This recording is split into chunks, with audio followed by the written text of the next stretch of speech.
Part 6. Wages. Chapter 19. The transformation of the value, and respectively the price, of labor power into wages. On the surface of bourgeois society, the worker's wage appears as the price of labor, as a certain quantity of money that is paid for a certain quantity of labor. Thus, people speak of the value of labor, and call its expression in money its necessary or natural price. On the other hand, they speak of the market price of labor, i.e. prices which oscillate above or below its necessary price. But what is the value of a commodity? The objective form of social labor expended in its production. And how do we measure the quantity of its value? By the quantity of the labor contained in it. How, then, is the value, for example, of a 12-hour working day to be determined? By the 12 working hours contained in a working day of 12 hours, which is an absurd tautology. In order to be sold as a commodity in the market, labor must at all events exist before it is sold. But if the worker were able to endow it with an independent existence, he would be selling a commodity and not labor. Apart from these contradictions, a direct exchange of money, i.e. of objectified labor, with living labor would either supersede the law of value, which only begins to develop freely on the basis of capitalist production, or supersede capitalist production itself, which rests directly on wage labor. The working day of 12 hours is represented in a monetary value of, for example, 6 shillings. There are two alternatives. Either equivalents are exchanged, then the worker receives 6 shillings for 12 hours of labor. The price of his labor would be equal to the price of his product. In that case, he produces no surplus value for the buyer of his labor. The 6 shillings are not transformed into capital, and the basis of capitalist production vanishes. But it is precisely on that basis that he sells his labor, and that his labor is wage labor. Or else he receives, in return for the 12 hours of labor, less than 6 shillings, i.e. less than 12 hours of labor. 12 hours of labor are exchanged for 10, 6, etc. hours of labor, but to equate unequal quantities in this way does not just do away with a determination of value. Such a self-destructive contradiction cannot be in any way even enunciated or formulated as a law. It is no use deducing the exchange of more labor against less from the differences in form in each case, one piece of labor being objectified, the other living. In fact, this way out is even more absurd, because the value of a commodity is determined not by the quantity of labor actually objectified in it, but by the quantity of living labor necessary to produce it. A commodity represents, say, 6 working hours. If an invention is made by which it can be produced in 3 hours, the value, even of the commodity already produced, falls by half. It now represents 3 hours of socially necessary labor instead of the 6 formerly required. It is therefore the quantity of labor required to produce it, not the objectified form of that labor, which determines the amount of the value of a commodity. It is not labor which directly confronts the possessor of money on the commodity market, but rather the worker. What the worker is selling is his labor power. As soon as his labor actually begins, it has already ceased to belong to him. It can therefore no longer be sold by him. Labor is the substance of, and the imminent measure of, value. But it has no value itself. In the expression value of labor, the concept of value is not only completely extinguished, but inverted, so that it becomes its contrary. It is an expression as imaginary as the value of the earth. These imaginary expressions arise, nevertheless, from the relations of production themselves. They are categories for the forms of appearance of essential relations. That in their appearance things are often presented in an inverted way is something fairly familiar in every science, apart from political economy. Classical political economy borrowed the category price of labor from everyday life without further criticism, and then simply asked the question, how is this price determined? It soon recognized that changes in the relation between demand and supply explain nothing with regard to the price of labor nor any other commodity except those changes themselves, i.e. the oscillations of the market price above or below a certain mean. If demand and supply balance, the oscillation of prices ceases, all other circumstances remaining the same. But then demand and supply also cease to explain anything. The price of labor, at the moment when demand and supply are in equilibrium, is its natural price, determined independently of the relation of demand and supply. It was therefore found that the natural price was the object which actually had to be analyzed. Or a longer period of oscillation in the market price was taken, for example the year, and the oscillations were found to cancel each other out, leaving a mean average quantity, a constant magnitude. This naturally had to be determined otherwise than by its own mutually compensatory variations. This price, which ultimately predominates over the accidental market prices of labor and regulates them, this necessary price, according to the physiocrats, or natural price of labor, according to Adam Smith, can only be its value expressed in money, as with all other commodities. In this way, the political economists believed they could penetrate to the value of labor through the medium of the accidental prices of labor. As with other commodities, this value was then further determined by the cost of production. But what is the cost of production of the worker, i.e. the cost of producing or reproducing the worker himself? The political economists unconsciously substituted this question for the original one, for the search after the cost of production of labor, as such, turned in a circle, and did not allow them to get any further forward at all. Therefore, what they called the value of labor is in fact the value of labor power, as it exists in the personality of the worker, and it is as different from its function, labor, as a machine is from the operations it performs.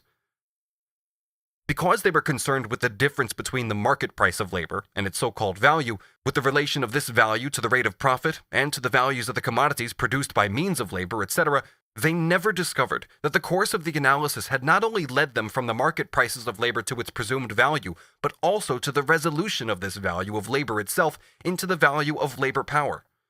Classical political economy's unconsciousness of this result, of its own analysis, and its uncritical acceptance of the categories value of labor, natural price of labor, etc., as the ultimate and adequate expression for the value relation under consideration, led it to inextricable confusions and contradictions, as will be seen later, while it offered a secure base of operations to the vulgar economists who, in their shallowness, make it a principle to worship appearances only.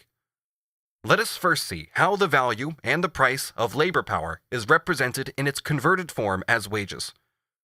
We know that the daily value of labor power is calculated upon a certain length of the worker's life, and that this corresponds in turn to a certain length of the working day. Assume that the usual working day is 12 hours, and the daily value of labor power 3 shillings, which is the expression in money of a value embodying 6 hours of labor. If the worker receives 3 shillings, then he receives the value of his labor power, which functions through 12 hours. If this value of a day's labor power is now expressed as the value of a day's labor itself, we have the formula 12 hours of labor has a value of 3 shillings. The value of labor power thus determines the value of labor, or expressed in money, its necessary price. If, on the other hand, the price of labor power differs from its value, the price of labor will similarly differ from its so-called value. As the value of labor is only an irrational expression for the value of labor power, it follows, of course, that the value of labor must always be less than its value product, for the capitalist always makes labor power work longer than is necessary for the reproduction of its own value. In the above example, the value of the labor power that functions through 12 hours is 3 shillings, which requires 6 hours for its reproduction. The value which the labor power produces, however, is 6 shillings, because it in fact functions during 12 hours, and its value product depends not on its own value but on the length of time it is in action. Thus we reach a result which is at first sight absurd. Labor, which creates a value of 6 shillings, possesses a value of 3 shillings. We see further, the value of 3 shillings, which represents the paid portion of the working day, i.e. 6 hours of labor, appears as the value or price of the whole working day of 12 hours. Which thus includes 6 hours which have not been paid for. The wage form thus extinguishes every trace of the division of the working day into necessary labor and surplus labor, into paid labor and unpaid labor. All labor appears as paid labor. Under the Colvay system, it is different. There, the labor of the serf for himself and his compulsory labor for the lord of the land are demarcated very clearly both in space and time. In slave labor, even the part of the working day in which the slave is only replacing the value of his own means of subsistence, in which he therefore actually works for himself alone, appears as labor for his master. All his labor appears as unpaid labor. In wage labor, on the contrary, even surplus labor, or unpaid labor, appears as paid. In the one case, the property relation conceals the slave's labor for himself. In the other case, the monetary relation conceals the uncompensated labor of the wage laborer. We may therefore understand the decisive importance of the transformation of the value and price of labor power into the form of wages, or into the value and price of labor itself. All the notions of justice held by both the worker and the capitalist, All the mystifications of the capitalist mode of production, all capitalism's illusions about freedom, all the apologetic tricks of vulgar economics have as their basis the form of appearance discussed above, which makes the actual relation invisible, and indeed presents to the eye the precise opposite of that relation. World history has taken a long time to get to the bottom of the mystery of wages. But despite this, nothing is easier to understand than the necessity, the raison d'être, of this form of appearance. The exchange between capital and labor at first presents itself to our perceptions in exactly the same way as the sale and purchase of all other commodities. The buyer gives a certain sum of money, the seller an article, which is something other than money. The legal mind recognizes here at most a material difference, expressed in the legally equivalent formulas, I give that you may give, I give that you may do, I do that you may give, I do that you may do. Further, since exchange value and use value are in themselves incommensurable magnitudes, the expressions value of labor, price of labor do not seem more irrational than the expressions value of cotton, price of cotton. Moreover, the worker is paid after he has given his labor. In its function as a means of payment, money realizes, but only subsequently, the value or price of the article supplied. Finally, the use value supplied by the worker to the capitalist is not in fact his labor power, but its function, a specific form of useful labor, such as tailoring, cobbling, spinning, etc. That this same labor is, on the other hand, the universal value-creating element, and thus possesses a property by virtue of which it differs from all other commodities, is something which falls outside the frames of reference of the everyday consciousness. Let us put ourselves in the place of the worker who receives for 12 hours of labor the value product of, say, 6 hours of labor, namely 3 shillings. For him, in fact, his 12 hours of labor is the means of buying the 3 shillings. The value of his labor power may vary with the value of his usual means of subsistence from 3 to 4 shillings or from 3 to 2 shillings, or if the value of labor power remains constant, its price may rise to 4 shillings or fall to 2 shillings as a result of changes in the relation of demand and supply. He always gives 12 hours of labor. Every change in the amount of the equivalent that he receives, therefore, necessarily appears to him as a change in the value or price of his 12 hours of labor.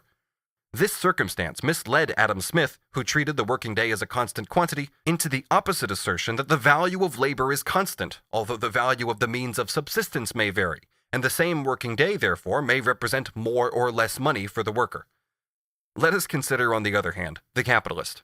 He wishes to receive as much labor as possible for as little money as possible. In practice, therefore, the only thing that interests him is the difference between the price of labor power and the value which its function creates.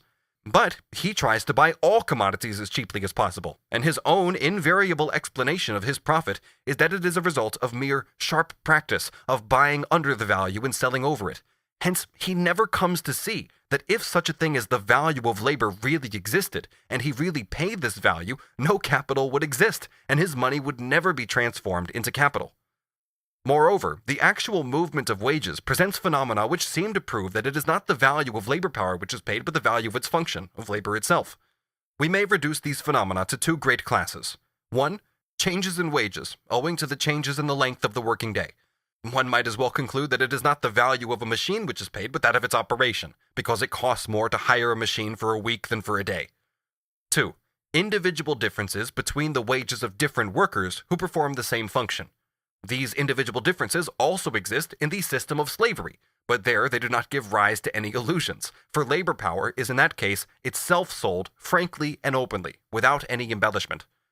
Only in the slave system, the advantage of a labor power above the average and the disadvantage of a labor power below the average affects the slave owner, whereas in the system of wage labor, it affects the worker himself, because his labor power is, in the one case, sold by himself, in the other by a third person.